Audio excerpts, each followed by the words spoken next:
نو ما یو غټ سنډا ته ووی مال ورته ووایه چې کور دې د میردین جومات شاه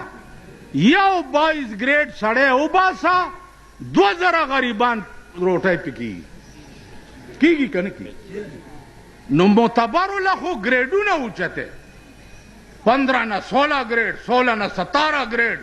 17 نه 18 ګریډ 18 نه 19 ګریډ 19 نه 20 ګریډ 20 نه 21 21 نه 22 چې شنو بس په دغو خطو ټیک شو کورونو یې سروې وکړه چې 100 فوټه کور دی فوټوارای په حساب باندې به پې باندې ټیکس لګي نو ته په خبیا دلته کارپوریشن شریف جوړ کړی دی په دې بار چې ګاډي کې چا ټماټر یا تورې او بینډۍ روانې کړي نو د کارپوریشن لارۍ ورپسې ګرځي ګاډۍ لارۍ کې واچېتې بوی ولې هلکه وایي تا په فوټپات ګاډۍ روان کړی او زنانه نشي تېرېدی دغه زنانه په تاسو ډېرې ډېرې وجاړه امین کوي دا خپلې ښځې هم در باندې وجاړه